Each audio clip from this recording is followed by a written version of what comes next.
Hello and welcome.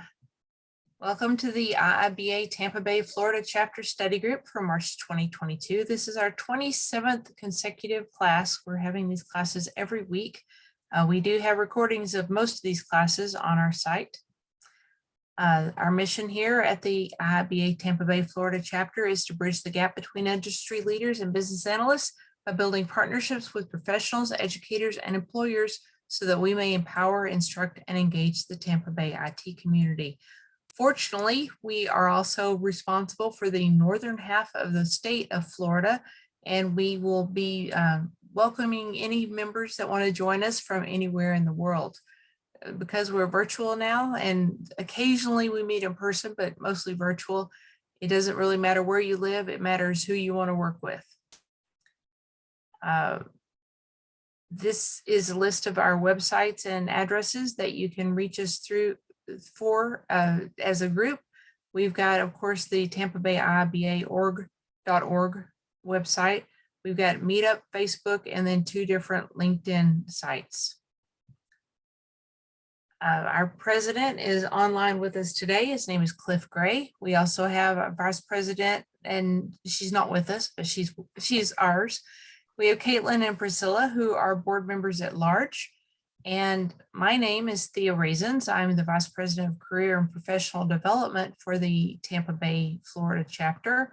And Tiffany occasionally will lean in and help me run this thing. But the superstar of the group is Bob Churchill. He has his CBAP certification from the IIBA. He's earned it. He is the one that makes it legitimate for us to get education credits at this meeting. Every hour you participate with us as an education hour, and that can be attributed to your certification application. Let's see, let's take roll real quick. We are on number 27. Let me just go down here. I've got Cliff. I've got Bob, myself, and Tish is here. Look at you. Hello, lady. And Sylvia, I think I still have you down at the bottom because that's where you were before. Okay, anybody else online? I'm here. Hi, Tia. Oh, okay. I think I recognize your name. This is the right guy, right? Ilya, yeah. Okay, just want to be sure I'm recognizing that tone of voice. Okay, let me go ahead and save this. Today we are going to go over, let me move this out of the way if I can. Today we're going to go over the data flow diagrams. We're going to go over focus groups, and we're going to go over workshops. Now, these are 3 very different types of things used in very different ways, so I hope it'll be educational for you. Let's see if I can hide that and jump to, let's go to focus groups first. Okay, so this is page 279 in your BABOK, and I'm taking this directly out of the BABOK because instead of me spending time making a presentation, I wanted you to see the BABOK itself. What the BABOK says is what it tests over. So it really doesn't matter what your experience is or anything else. The questions on the test for the BABOK are related directly to the BABOK. So I'm going to tell you about focus groups, and then I'm going to tell you some updates that we want to make in the new book, the version 4.0. And this is kind of exciting. Let me first tell you that recently I was contacted to do some consulting, and one of the things I'm doing is hiring an agency to do focus groups. So this is just geeking me out a little bit. So the purpose of a focus group is a way to get ideas and opinions from a specific market, service, or opportunity in an interactive group environment. They are guided by a moderator. They share their impressions, preferences, and needs. So let me tell you an update to this. With our current virtual world, we don't meet in person typically for focus groups anymore. People either get a printed list of questions and instructions, and they fill those out on paper, or they get a virtual list of instructions. There may be a video moderator that gives them instructions if they want it audibly instead of having to read it, but we don't meet in groups. Let me go to description. Focus group is comprised of pre-qualified participants whose objective is to discuss and comment on a topic within a context. Now let's talk about that. In the focus group that I'm running, we have specific demographics. We want 5 people from this demographic age group, and 5 from this, and 5 from this, and 5 from this. And the reason we chose those specific age groups is because we're going to be comparing ourselves to another organization, and we know that that's how they measure their demographics. So in comparison, we're setting it up for apples to apples. We also want them to have specific political leanings. We want them to be in a specific region of the country. We want them to be familiar with a specific website, some things like that, that would say, these are the people we want to participate, because we want their opinion. We really don't care about the people who don't fit this specific list of criteria. The participants will be sharing their perspectives and attitudes about a topic, and they will not be discussing them in a group setting. They will simply be answering the questions. If you are able to meet in person with a focus group, I've been in several focus groups that are in person. One of them was about the taste of pizza, and they served us a pizza, and they asked us to talk about it after we ate our slice of pizza. And we were able to talk about it, and the other people were going, yeah, that's right, that was nice, or I didn't like that part, you know. But giving people opportunity to discuss it in front of you allows you to see how one person's speaking up can influence the other people. You don't always want that in a focus group. In the group that we are ordering, we want first-time participants only. We don't want them to be able to communicate with each other, because we know that people do private things privately. So that's the way we're asking them to do it. If you give them the opportunity to have the conversation, sometimes they'll reevaluate their own perspective. And if you have a moderator for those in-person focus groups, they can lead, but it's an art to not lead. It's an art to facilitate without leading. So that moderator needs to be somewhat skillful. It's not something that's hard to learn, but it is something, there's definitely a learning curve on it. You can have observers that are either filming the focus groups for further study, or you can have observers sitting in the room. They typically don't participate.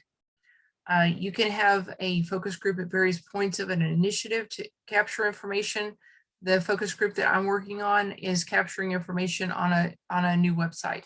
And so we have an initial focus group that's going to allow us to say, do you see what you expect to see? Is the navigation easy? Are you interested in the topics? After the first one, we may change the question, so that we can get a little bit different type of information. Focus group, again, it's more of an art that you have to figure out how to ask the question to get the information you want. You never want to lead them, though. Let's see. Let's jump down to elements. I'm sorry, one more thing. Focus group is a form of qualitative research. Activities are similar to that of brainstorming if it's in a group. If it's not in a group, you can still use qualitative research to analyze the feedback. So your objective in the focus group is clear and specific objective, establishes a defined purpose for the focus group. Questions are formulated and discussions are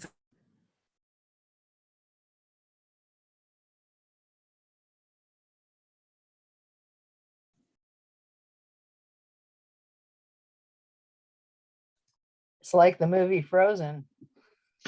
Yeah. Okay. Yeah. He Yes. locked up. I'm sorry.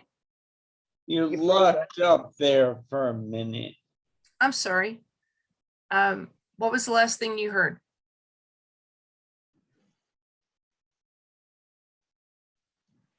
They might be like 30 seconds.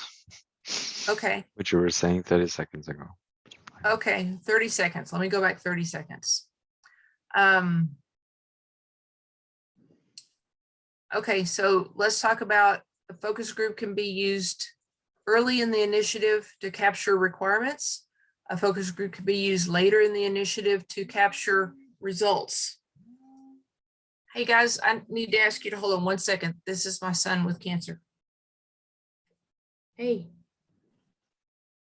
I'm good. Can I call you back after I teach this meeting? Yes, you can have me for 2 minutes.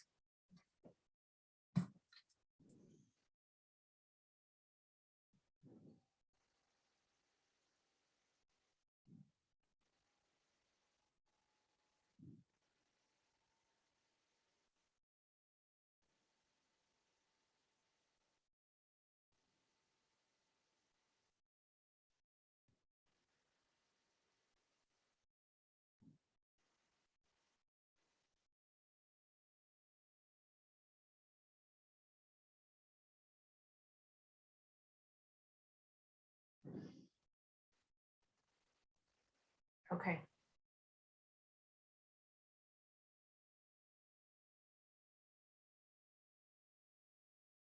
Okay, thank you. Bye. Okay. Focus groups. Are you still with me? Yep. Okay. So focus groups in the early part of an initiative, you may gather requirements. Later in the initiative, you may get feedback. You can almost use it as UAT in some respects to be sure that you're achieving the goals of the initiative. You can, if you need to assess customer satisfaction with a product or service, a focus group is a really great way to do that. Let me skip down to the elements. A focus group plan, you need to have the plan in place from at the very beginning. So not only are you getting the right people participating, but you have the right questions, you've got the, and you have the right understanding of why you're asking these questions. So you need to gather your purpose. If it's not virtual, get your location. Otherwise, logistics, if it is not virtual, logistics are important. If it is virtual, am I saying that right? If it is not virtual, logistics are important. If it is virtual, your logistics are more of a, what website are you going to use? How are they going to get the information? Things like that. Your participants,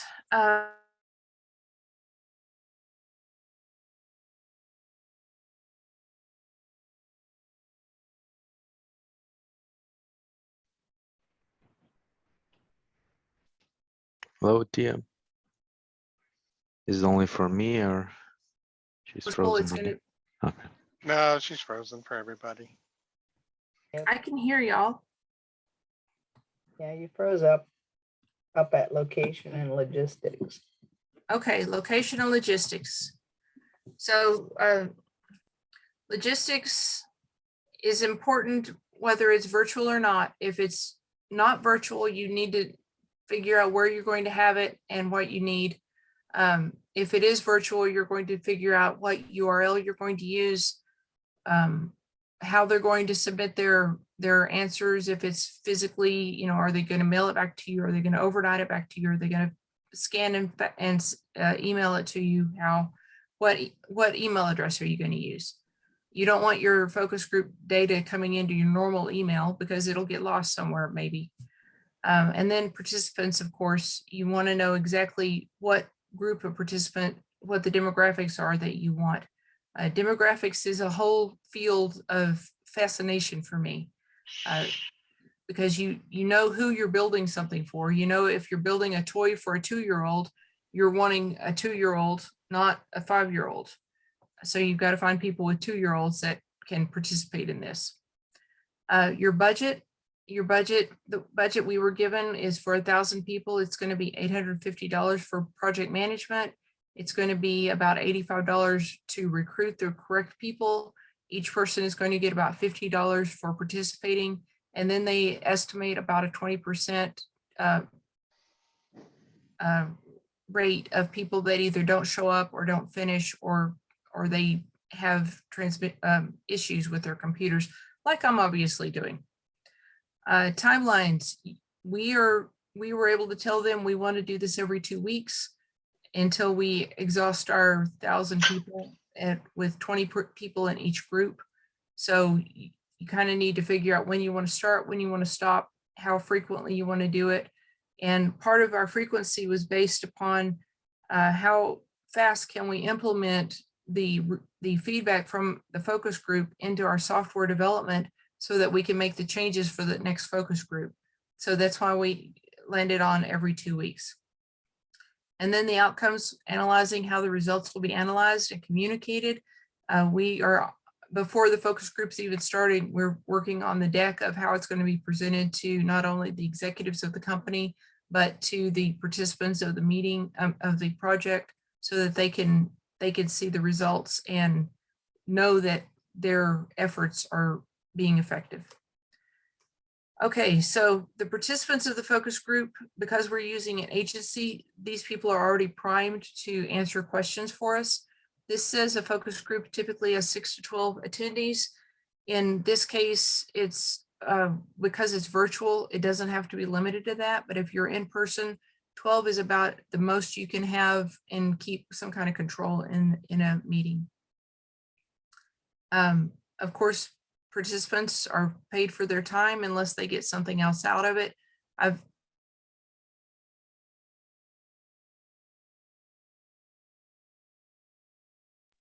Frozen. Frozen at the paid for participants.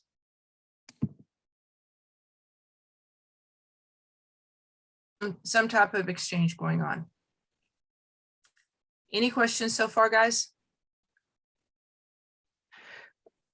Tia, I have a question. So based on your experience in the focus group, you would attract the end users, or there will be like some people from the company, I mean, not the end users, but like subject matter experts, or it depends? Well, it depends. Let's say in my case, we're creating a social media site. If we were to get subject matter experts, that would have to be people that weren't involved in the creation of the social media site, because the phrase we're using is, they will not tell you your baby is ugly, because they're part of the team. You want people that can tell you your baby is ugly if it's ugly. So you're going to recruit people that have nothing to do with the project to be able to get a balanced perspective of the result. So you're going to have people that are you're going to have different groups of criteria. You may want to start with people that have never seen it and never heard anything about it. And then maybe the 5th or 6th focus group, you'll say, okay, now we want to bring in the people that they had heard about it, but they'd never seen it, and see what they think. You know, you have to kind of balance it as to who is going to give you the unbiased information that you're looking for. So use some methods to, because social media, I assume it's targeted to the pretty big audience, right? Thousands of people. So you will do some kind of a sampling to select the demographics Exactly. to get the right people, I mean, like portfolio, or how to say, sample of the people who would represent that demographics, right? Yes, exactly. And as I said earlier, I don't know if I was frozen. We ask for specific age ranges. We want 5 people in each of these age ranges. And the reason we chose those age ranges is because it compares to another social media site that we want to compare ourselves to. So it's easy to say, of these demographics and that we have versus they have, we are trending 20% better or 10% worse or whatever. It just makes it really easy to do a comparison. Okay, and you engage them during requirement sessions, or more down the road, like UAT feedback? There's different reasons to engage them at different times. If you want to engage them early in the project, it can be to help you gather requirements, find out what's important to them. Once you get your product somewhat built, at least in alpha or beta state where people can look at it, It's not going to be perfect, but they can at that point kind of see it. And then they're going to be able to give you feedback on refining. And usually how many people, I don't know if I missed that, was it said 6 to 12 attendees? Well, 6 to 12 if you're in person. If you're doing it virtually, you don't have to be limited to that small of a number. Virtual, answering questions on a computer, answering questions on paper about a computer site, you can have 50 people doing it. What you have to determine is how many do you need to be able to give you the information you want. And again, you need to assume that you're going to have 20% of the people that you recruit that won't show up. They'll have technical issues. They won't be able to finish for whatever reason. So you've got to shear your number down by 20% or increase your participants by 20% more than you really want. So you're handling that crowd, like 50 people or more, basically through some survey, which you will send, or listening to them, like their feedback, and how you would, Yes. how you do that through the survey, or more like talking, let them talk, each of them, and then collect the feedback. I would always recommend that you give them a survey with not weighted questions, with like close-ended questions, and give them a scale. I enjoyed my experience.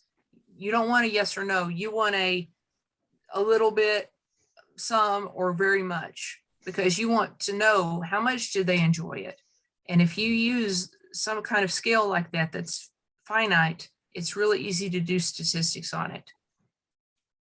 And then what's the difference between survey and this focus group? Because survey is supposed you're doing offline and you can target a huge amount of people, just send survey, collect the feedback. And in focus group, in my head was that they kind of are collaborating, they focusing on their stuff, but they also listening what other people are saying, and the kind of it's collaboratively, they have some more ideas, and they interested to give you more information than just give their feedback. Before we went virtual, there Mhm. was a big difference between surveys and focus groups. The thing that is that makes this a little bit more, that makes this particular thing a focus group now, is because it's moderated. We're focused on the demographics a lot more. With a survey, it's like we send a survey out to everybody who signed up to win a vacation. You don't really know the demographics typically. You might, I guess, but for a focus group, you're much more focused on, sorry, I didn't mean to use the word twice. You're much more aware of who is receiving it.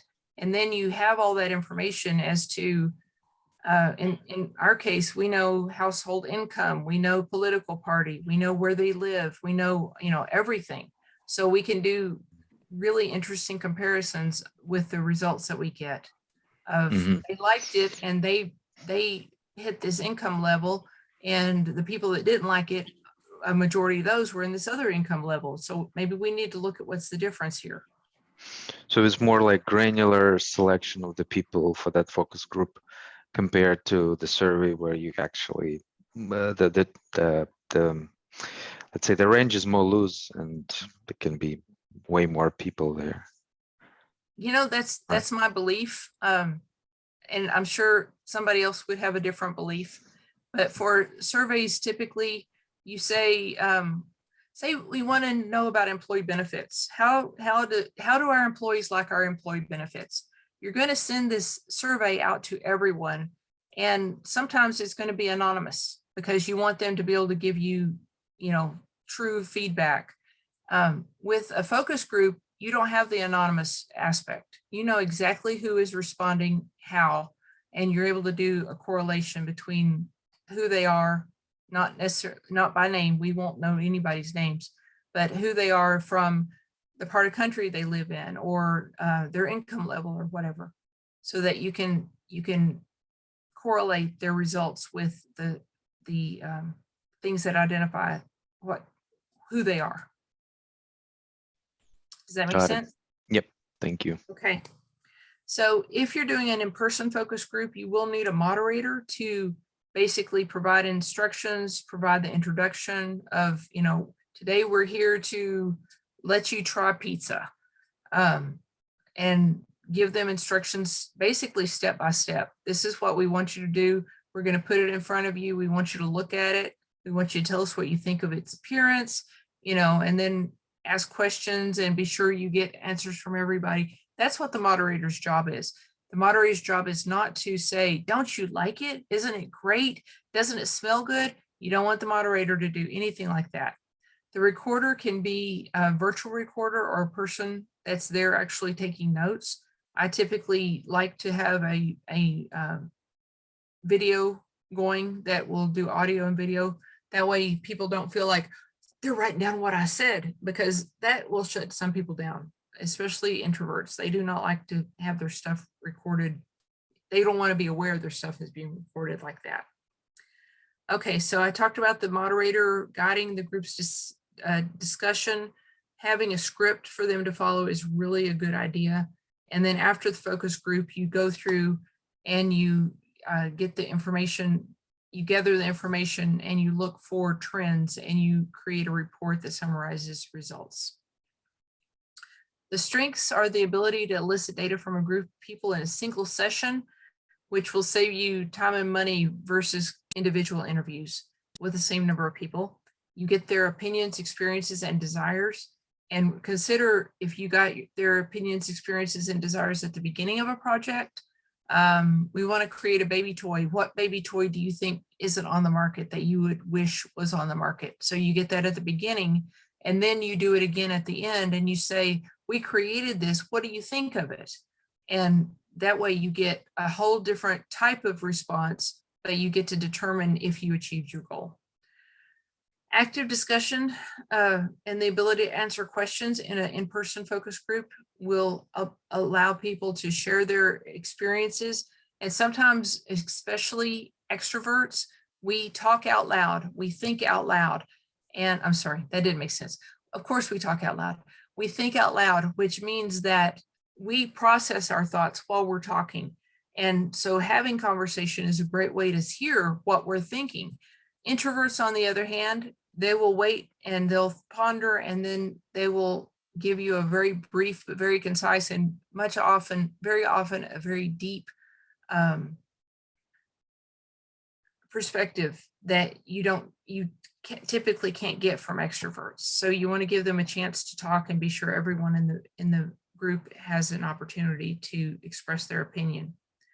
Online focus group is great when travel budgets are limited or people are distributed geographically. We have folks in my organization that are all over the world.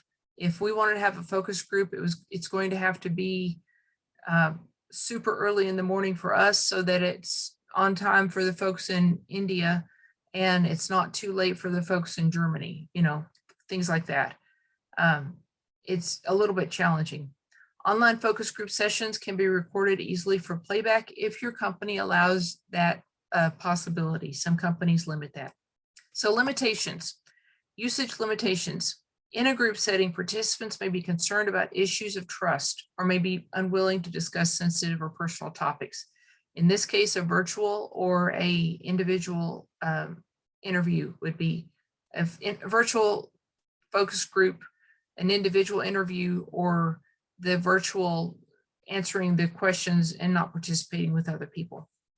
Data collected about what people say may not be consistent with how people actually behave. People sometimes behave differently than what they think. And then if they get the opportunity to tell you the truth, they'll tell you and you will be shocked. But you have to just consider one of the two are true. Which one is it? And what would be the social pressures of them not behaving what they believe versus their opportunity to tell you what they believe. If the group is too much alike, their responses may not represent the complete set of requirements. So let's say you're going to create a baby toy and you get a bunch of engineers, fathers that are engineers. You're not going to get a wide range of ideas because you've got a very narrow subset. You've got engineers. They have a very interesting way of thinking. They're very structured. They think linearly or at least spatially, but they're not going to think out of the box. If you get the bus driver and the engineer and the policeman and the school teacher and the maintenance worker and the homeless man, you're going to get very different ideas out of that conversation than you would if you have everyone too much alike. Okay, you need a skilled moderator. If you don't have a skilled moderator, you might be wasting your time. So consider if you want to moderate the group or have it virtually. Having it in person, it may be difficult to schedule the group for the same date and time. Online focus groups limit interaction between participants. You might want that depending on your situation. And it's difficult for the moderator of an online focus group to determine attitudes without being able to read body language. That's one reason the video in an in-person focus group is important. Typically, they'll put us in a room and they'll video us from 3 or 4 different angles to be able to gather all of the different body language. One vocal participant can sway the results of the entire group. An outspoken person does fantastic job of saying, oh no, this is the best thing ever, or whatever.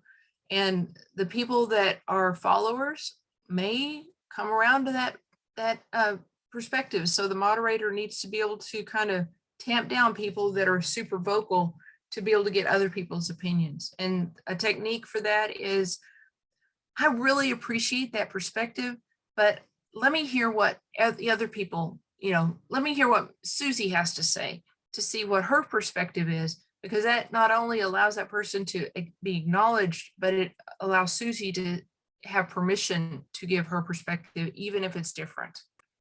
Okay, what questions do we have about focus groups, ladies and gentlemen? I have a question. Yes.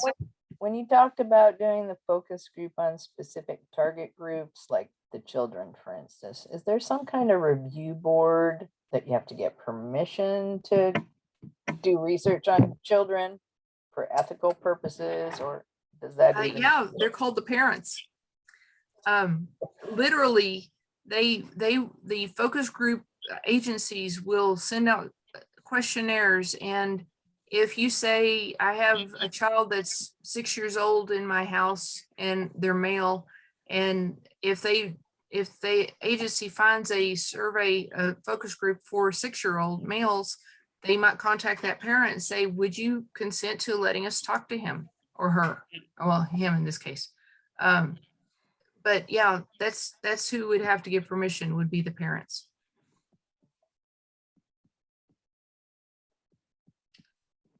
What other questions?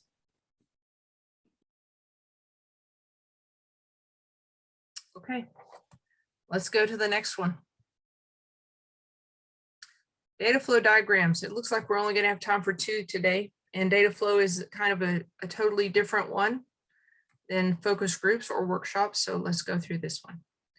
So the purpose of data flow diagrams is literally a picture of where data comes from and what activities process the data and the output results. It's kind of a context diagram, but it's for data flow.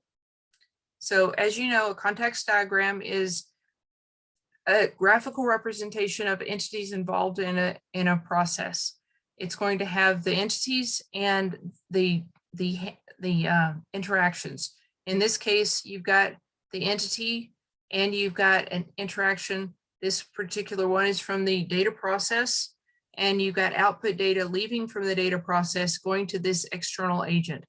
Now, we were brilliant when we wrote this. We told you that this is going to be a verb and a noun.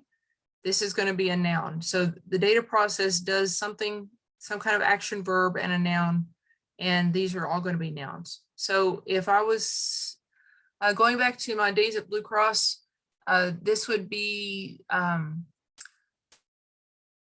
Workday. Workday is our new data processor, and we have external agents that are the accounting, human resources, benefits, and inventory. And so the information put into this one is going to go back into Workday. Workday is going to send information back out to this one. So these are all modules of Workday, and they have the process in the middle. Does this look familiar to anyone?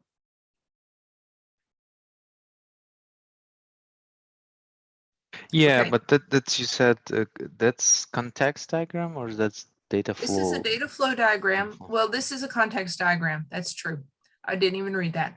The reason that they're calling this one a data flow diagram, because this is the highest level of abstraction. So this is, here, let me give you this picture. Whenever, as a business analyst, I've used this more times than I can count. Whenever you have an airplane at the highest altitude and you're looking down at the ground, you see a city, and it's a little circle, a little dot down there. And so that's what this would be. This is from the highest perspective. You can't really tell what it is. You can just tell there is something down there, and you can tell the major pieces. And fortunately, we have the arrows to tell us how they interact. And then as we go down from abstraction, this is the highest level of abstraction. We're going to go down to level 1 diagrams. And this is the same information, but presented with more detail. So this is level 1 diagram. This is your notation. You need to know, let me jump back up to the previous page. This is Gaines-Sarson notation. It's just the method that they use to show the flow of information. You need to understand the difference between Gaines-Sarson and Jordan. There's going to be one question on the test that says, if you're looking at a diagram and it has this, is it Jordan or Gaines-Sarson? It's going to be like that. But knowing the different types of notation is beneficial, because sometimes you find that you can use one better than the other. Just so you know, Yes. you can do data diagramming using any form you want, any CBAP or COPIS, which is CBAP backwards methodology, will do, as long as everyone understands and signs off on it.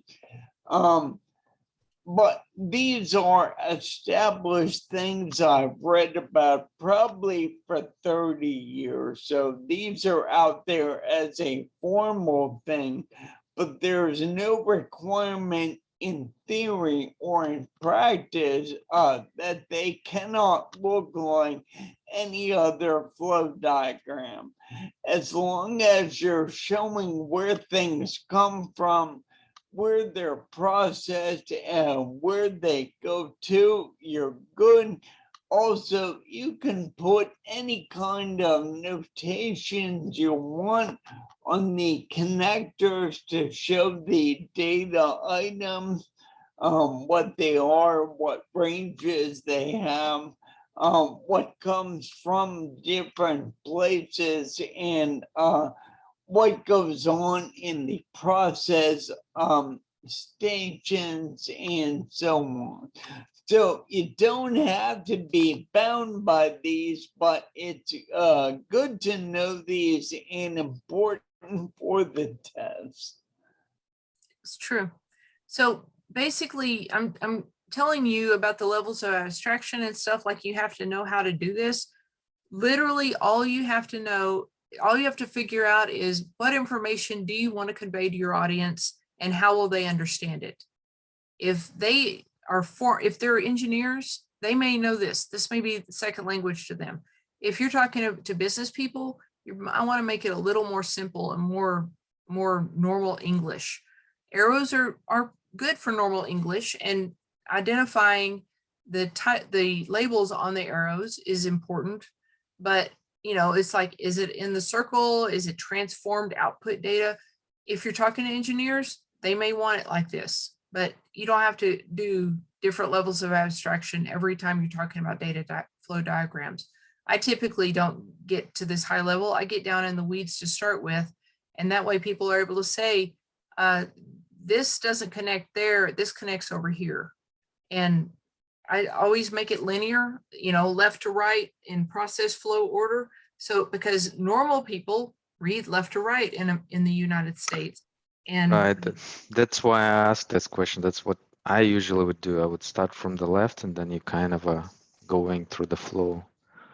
whenever our architects are building designs, they always do things like this. And I'm like, where do I even start trying to write requirements for this? Because there's not a beginning. There's not a, I don't see the business interaction. I'm trying to write requirements from the business perspective. I can't do it from this. So I end up making my own data flow diagrams from the business perspective. The business does this, the system does this. The system returns this, the business can make these choices. So I appreciate that you make it left to right. Yeah, okay. I mean, whatever it is. And the difference between this you're done and the previous one is just this is breakdown of that process into several sub-processes, right? Well, that is what It's not. is between these two, but that's not the difference between the types of notation.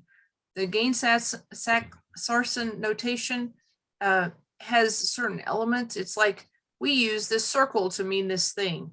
Mhm. And then you get down here to the Jordan and they have like a data store is in this symbol instead. So if you look up different types of notation for diagrams, you're going to see categories. I typically use the basic data flow diagram information out of Visio, and most people understand it. And I literally use, this is a single step, this is a multiple step, this is a decision, start and end. And that's all I use in the entire thing. Most of the diagrams on my website or at least in part data flow diagrams. So as long as you show where it's coming from, where it's getting processed and where it's going to, it's a data flow diagram. And that's different than a state diagram or a diagram that shows where physical items, people, and vehicles of different types are going. If you have multiple different types of entities moving in a system, you can integrate them by using different connector types. For example, there may be processes where vehicles come in one end and out the other, and data flashes across some third place and back and gets processed, stored here, there, and everywhere, and so on. And you can draw those any way you want and use any symbols. I've never been hung up personally on these particular formal signals or symbols, but I've also tended to work in smaller organizations where I can choose the manner in which I work and communicate. If you're in larger organizations or working for managers who demand or specify specific notations like BPMN, for example, it's not hard to follow those standards. BPMN is one of my favorites. So here's some other symbols that, again, this is Gain-Sarson and Jordan. It's easy to read it, but if you didn't understand that this data store and this data store were exactly the same thing, it might get you confused. But this is a symbol in Gain-Sarson and this is a symbol in Jordan. Okay, let's move on. Usage considerations. Creating this data flow diagram may be a discovery technique for processes and data as techniques for verification and functional decompositions or data models. Very often I've created either a context diagram or something more like a data flow diagram, and people were able to say, oh, we forgot all about this other piece. Because once you see it in a picture, it becomes more real. And once people see pictures, they're not talking about these ethereal concepts that they have to keep in their head in the relationships. They see it, and it's easy to say that arrow needs to be moved, or we missed this, or that we're decommissioning. Things you wouldn't get if you didn't have a picture in front of them.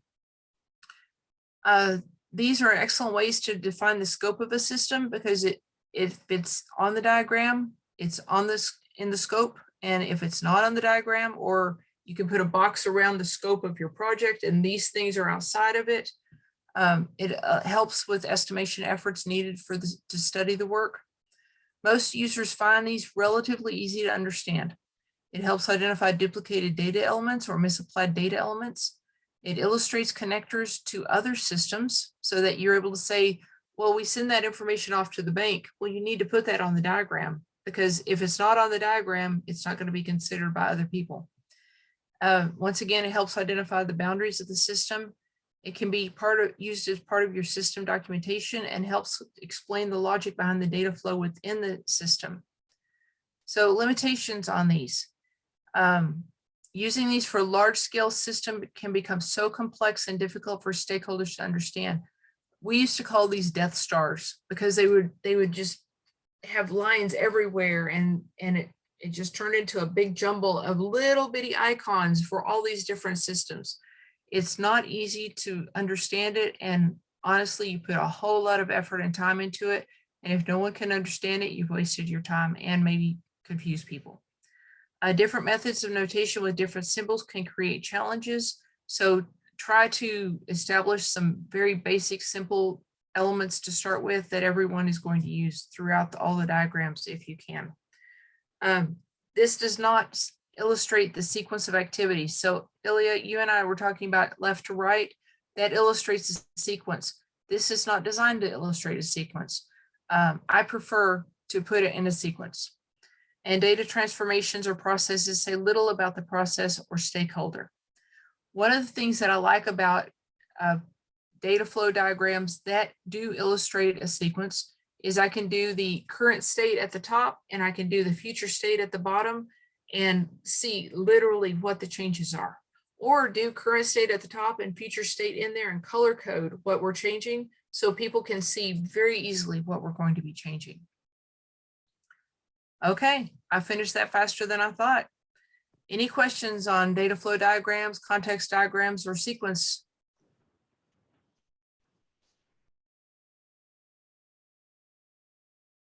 Are y'all still with me? Yep. Okay. And you do you use swim lanes together with this data flow diagrams? Data flow diagrams, because they don't illustrate sequence, aren't very good for swim lanes, but I prefer, as I said, creating data flow in sequences, and I do like swim lanes a great deal.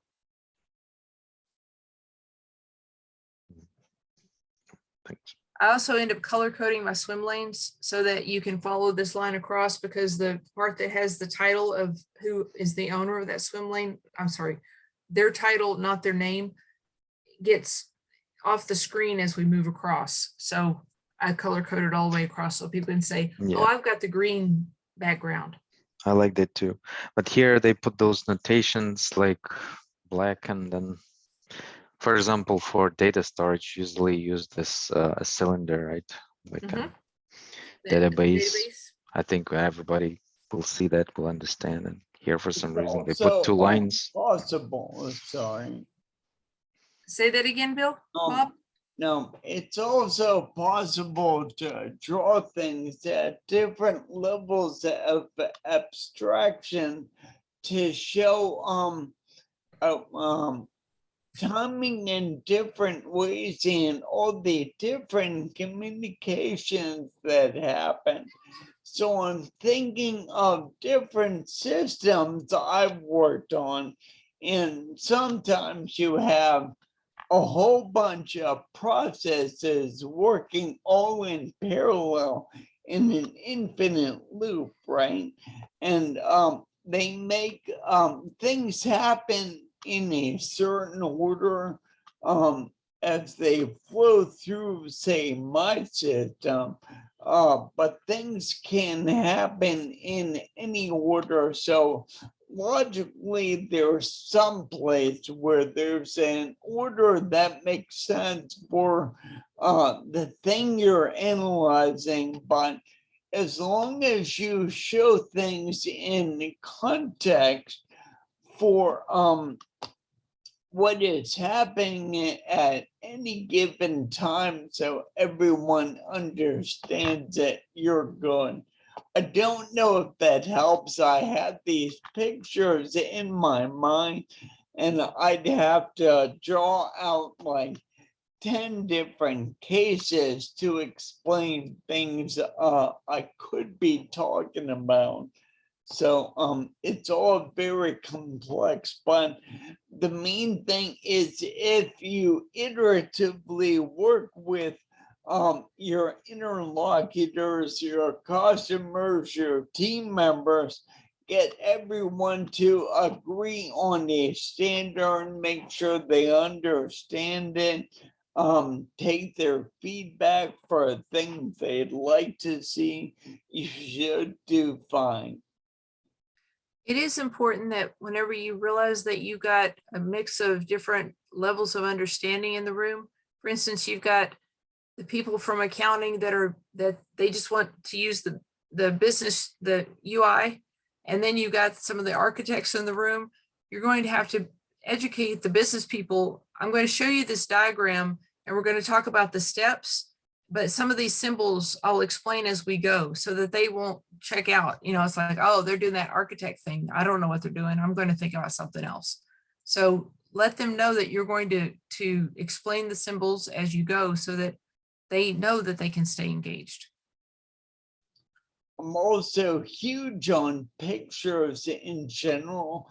A picture is worth 1,000 words, and an animation is actually 1,000 pictures if you think about it. So the other thing to think about is people see things from their point of view. So if you can highlight their part of the process and say, okay, here's what comes into you, what you need to do and what needs to go out. And also, here's how it fits into the whole rest of the system. You'll do better. Also, don't talk to people about the whole system necessarily when they're only dealing with part of it. You don't want to burden people with unnecessary information. That's true. So the goal of a data flow diagram or any piece of communication that or artifact that we as business analysts create is to convey information in a logical manner that people can understand, that gives them the information that they need. As Bob said, we don't want to give them information beyond what they need, and we don't want to shortchange them either. So you have to figure out what each person needs, what they're interested in, and if you can additionally understand what their priorities are, what their goals are for the project, you can convey it in such a way that it will answer their questions and they'll stay engaged emotionally in the project. Okay, we only have 6 minutes.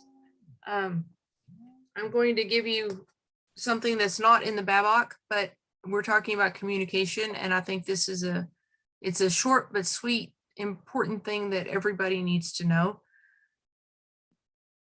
We have spent the last 26 weeks, now 27 weeks, talking and showing you pictures and showing you words. I want to talk about just basic communication, because if you haven't really thought through it, it's something that hearing this might be beneficial for you. At least I hope it is. The purpose of communication is to get the other person to have the understanding that you're trying to convey. And the problem most people have is I tell you in a way that I understand it, but it's not necessarily the way you would understand it. So you have to think about it from a mechanics perspective. I, as a speaker, I'm the sender. You as a listener, you're the receiver. And the way that I send things is based upon my experiences. It's based upon my upbringing. It's based upon my education. It's based upon my vocabulary level, all kinds of things. So the way I choose to send things naturally without considering who my receiver is maybe not always appropriate for my receiver. My receiver is going to receive things in the same way. They're going to receive things based upon their experience, their education, their level of vocabulary, maybe the language, their first language, their second language, their third language, whatever. So if I'm using words that they don't understand, there is no way that I'll get them to understand the concept I'm trying to convey. If I am explaining it and that's either too detailed or not detailed enough for their personality, for their character, they're not going to receive it the best they can. So my goal as the sender is to understand how they need to receive it, what exactly they need to be receiving, and the best way for me to form this communication so that they can receive the understanding I'm trying to convey. Now that means that I've got to choose, am I going to have a face-to-face conversation? Am I going to send them an email? Am I going to write them a note? And then beyond that, how concise or how detailed or how high level do they need to be? If it's an executive, typically, this is a bad stereotype, but it seems to be true. Typically, executives, they want a single line to tell them what you're going to talk about. They want a couple of bullet points that are high level, and then they want a conclusion. That's all they want. They don't want all the statistics. They may want a link to all of it, but chances are they're never going to click the link. That's the way that they need to receive information because of their high level of incoming information typically. If I was going to send a message to Bob and I was going to ask him a question about a technique, that's a business analysis technique, I know that he is deep into business analysis techniques and theory so that I could go very deep into my message. And I would have to decide, am I going to have a conversation with him? Am I going to write him a very long, detailed email? Does he enjoy the conversation, the back and forth about things, or does he just want to receive the information? So I have to literally customize my message and delivery to meet his needs, his personality, education, the whole 9 yards. So to get him to understand, to get the understanding that I'm trying to convey. Now, that means that I may not be sending it the way that's comfortable for me or that's natural for me. I literally have to chameleon to get that information to my receiver. Consider then that you may have multiple receivers receiving at the same time. You have 6 people in the room. Do they all have the same goals? Do they all have the same values about the thing that you're going to try to give? Do they want the project to succeed? Does half of them want the project to succeed and the other one wants it to fail? You have to customize your delivery and customize your message to meet the needs of those particular receivers. Any questions? Also, as one extra comment, you don't necessarily get it right the first time you send something. Have them review it, ask questions, and there's a back and forth which iterates around until everyone agrees. And that's why I draw my sort of engagement process through all the phases as a series of loops, because you're always building that understanding and mutual verification and validation through every phase of the process. Absolutely. That's all this is. It's just talking to each other. So if you have your stakeholder list and you have identified who your stakeholders are and you find out this person wants you to talk to them face to face and this other person wants an email, put it on your stakeholder list.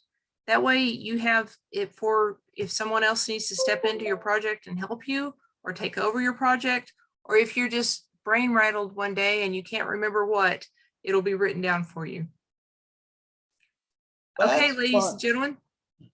Go ahead, Bob. Can we go over the list of techniques that are still to be done so we can identify things for next week? Absolutely. Thank you for reminding me. Okay, so today we did data flow diagrams. Let me turn this green.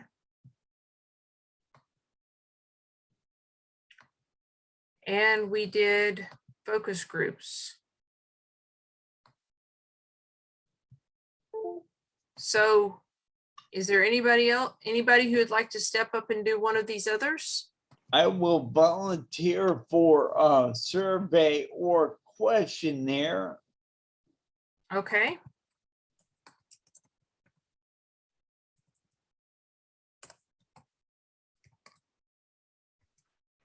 And you can put me for next time for prioritization. I actually already prepared that. Just Okay, you got it. Let's see, next time is going to be what date? I don't know. 29th. Okay. I will also do a functional decomposition. I'm glad you're doing that one because I've got some questions. It's been a long time.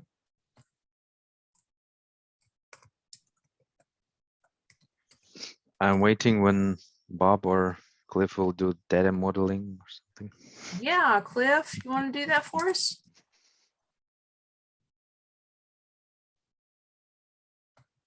Cliff is on mute. I will do it if he does not want to, but I'd You're love good, Bob. to. Go for it. Yeah, I'm actually running an ADF job in the background. I've got work backed up. It's okay. Okay, 329. Okay, data modeling. Okay, we got quite a number for next week. Whatever we get to, and whatever we don't, we'll flow over to the next class. As always, any of us on the staff here or whatever would be happy to help anyone with anything. So don't be bashful about asking questions. Also, a few more people showed up. The Monica Kuzin is here. Myra is here, Io's here, and Jawad is here, or at least his phone is here. Okay. I sent you a screenshot of all the people that showed up via in LinkedIn. Excellent. Okay. If you want to do it then, or you can do it now. Doesn't I matter. will take the screenshot and do it after we get finished. Okay. Okay. Ladies and gentlemen, if you have any questions, as Bob said, please reach out. If anybody's looking for a job, let me know. I've got recruiters calling me every day. I can refer them. If anybody has jobs to fill, let me know as well. I'll try to get y'all connected. I am looking for a entry-level virtual software development position for a friend of mine. He's got manual and automated testing training, but he needs his first corporate job. Okay, I think we're at the end of our time. If you want to reach out to me through LinkedIn, please, because that's where I don't lose people. I get too many recruiters in my email. Okay, guys, see y'all next week. You know what we're going to be studying, and I will update this right now. All right. Thank you. See you guys next week. Have fun. Thank you. Bye. See you. Bye-bye.